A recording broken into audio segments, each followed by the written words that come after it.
सुफल हुए नंदा तुम्हारी जात ये केला सुकोणो नंदा केला सुको जानू। मेरा नाम राम प्रसाद मैठानी और जो आज का दिन है और नंदा अष्टमी के नाम से इस पर्व को जाना जाता है। समूचे उत्तराखंड में मां नंदा को ध्यान के रूप में माना जाता है।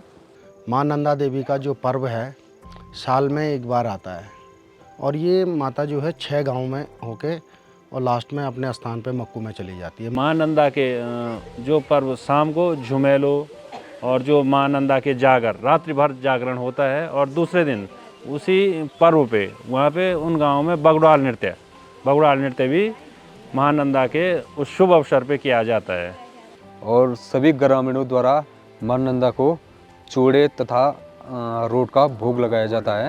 नंदा देवी अष्टमी को मक्कू भगवान तुंगनाथ तृतीय केदार के मंदिर से बाहर निकलती है नंदा देवी की मूर्ति, और नवमी को माता नंदा की मूर्ति इनकी डोली पहुंचती है कांडा गांव में।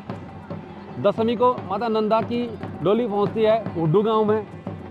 एकादशी को पहुंचती है उसाड़ा गांव में और द्वादशी को जाती है दड़ा गांव में और त्रयोदशी को जाती है सारे गांव में। मक्कू गांव को और हमारे उड्डू गांव को माता का ससुराल बताया गया है और कांडा गांव और देड़ा गांव को माता का मायके बताया गया है और उसाड़ा और सारी गांव को माता का ननिहाल बताया गया है। ये हमारी जो धान है, ये नई फसल, इसका भोग यहाँ पे नंदा अष्टमी को लगाया जाता है। मां नंदा देवी और मां चौन देवी जो कुरोकी गांव की आराध्य देवी है, तो ये दोनों बहन थी और ये भगवान तुंगनाथ की अर्धांगिनी थी। अब सौतन हो गई है माँ नंदा देवी और माँ चौना देवी, ये दोनों सौतन हो गई थी। अब जब ये करोखी गांव में गई तो वो नाराज़ हो गई। नाराज़ इसलिए हो गई कि उसने बोला भाई तू यहाँ नहीं आएगी। अब होता ही है सौतों में तो लड़ाई होती है, तो उन दोनों में जब काफ़ी लड़ाई हुई उनको हाथ तपाई तक हो गई।